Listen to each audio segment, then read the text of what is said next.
이런 양을 찾은 예수님의 마음. 내가 너희에게 이르노니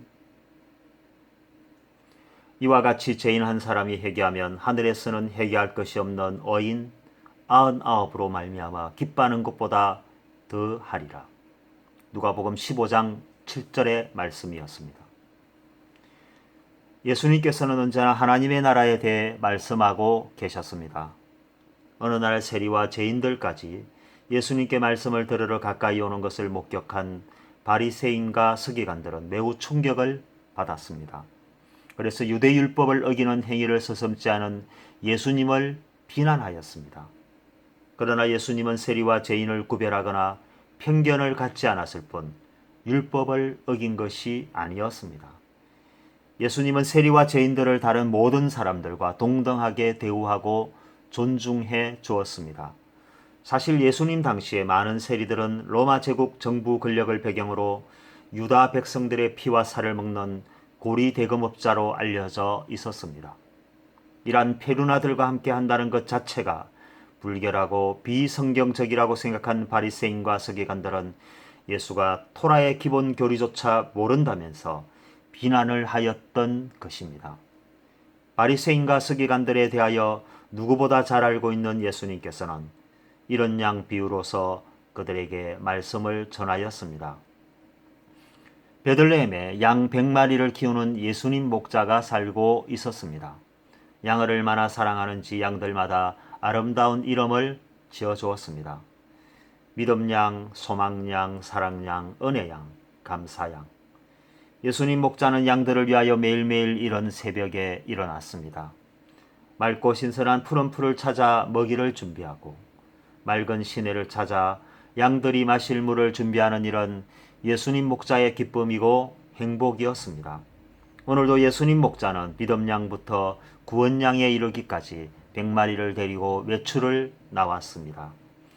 예수님 목자의 양들은 농약을 치지 않은 깨끗하고 신선한 풀과 일급수 삼다수를 먹고 마시며 행복한 하루를 보내고 있었습니다.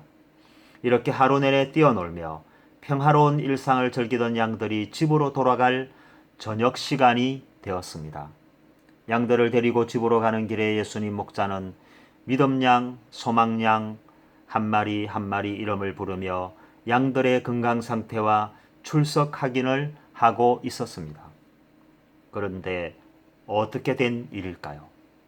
99마리의 양들은 다 건강하게 잘 있는데 나 홀로 양이 눈에 보이지 않는 것이었습니다. 나 홀로 양과 친하게 지내는 새가족 바나바 양과 구역 근찰 양에게 물어보아도 전혀 모른다는 것이었습니다. 하루 종일 하하 웃으며 뛰어놀던 나 홀로 양은 어디로 갔을까요? 평소에도 호기심이 많아 여기저기 돌아다니더니 결국 어디론가 사라지고 안 보이는 것이었습니다. 예수님 목자는 9마리의 양들을 울타리 안으로 모두 안전하게 인도하였습니다. 울타리를 점검하고 모든 양들을 안심시킨 후에 나 홀로 양을 찾아 길을 나섰습니다. 아침에 출발한 순서대로 돌아오는 시간까지 그 여정을 따라 푸른 초장에도 가고 길 넘어 풀숲에도 가고 시냇가에도 가고 계곡 넘어 뒷산에도 올라가 보았습니다. 저녁이 되고 날은 어두워져만 가는데 나 홀로 양은 어디에 있는지 도무지 알 수가 없었습니다. 그렇게 한참을 찾아 헤매던 중 양의 지친 울음소리가 예수님 목자의 귓전에 들려왔습니다.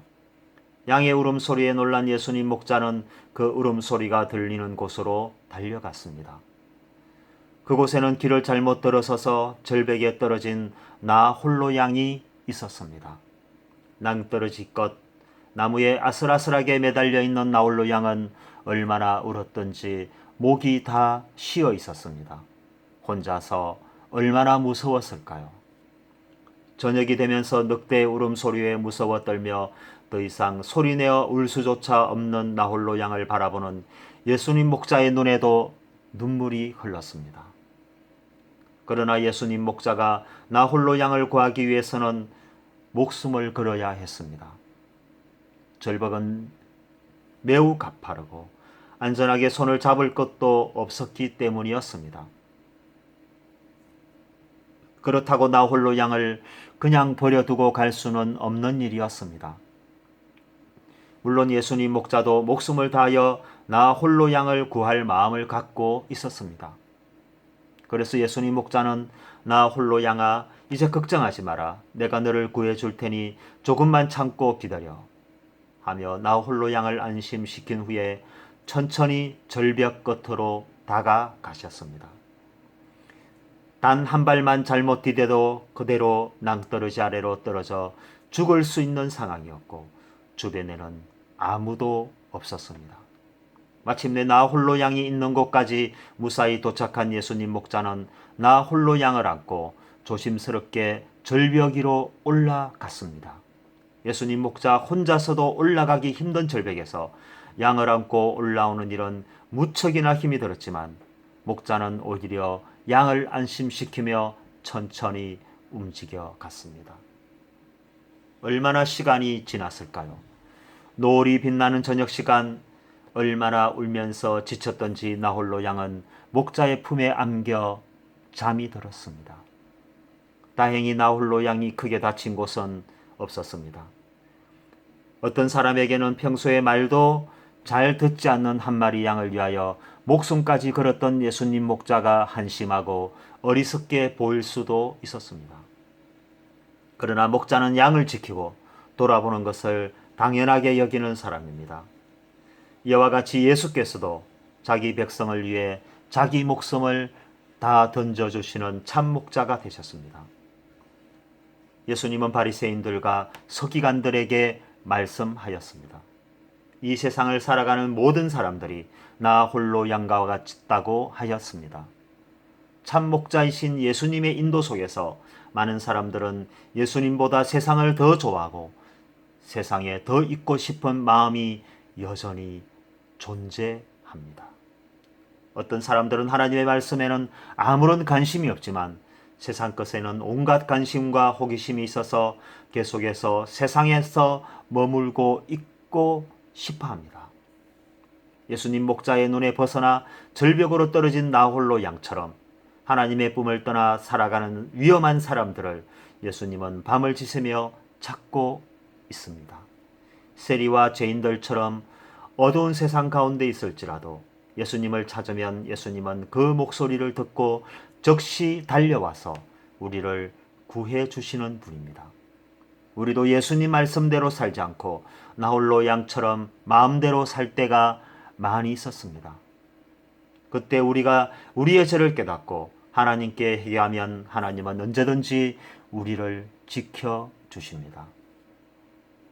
어린아이들이 엄마 아빠 말씀을 듣지 않고 혼자 뛰어다니다가 넘어지거나 다칠 때가 있습니다. 그때 엄마 아빠를 부르면 엄마 아빠가 자기 아들에게 달려와 도와주시고 약도 발라주십니다. 우리가 인생을 살다가 넘어졌을 때, 길을 잃어버리고 우왕좌왕하며 방황하게 될 때, 그때 세상 속에서 더 이상 헤매지 말고 예수님을 간절하게 불러봅시다. 참 목자 되시는 예수님께서 우리의 지친 음성을 듣고 한 걸음에 달려와 우리의 문제를 해결해 주실 것입니다.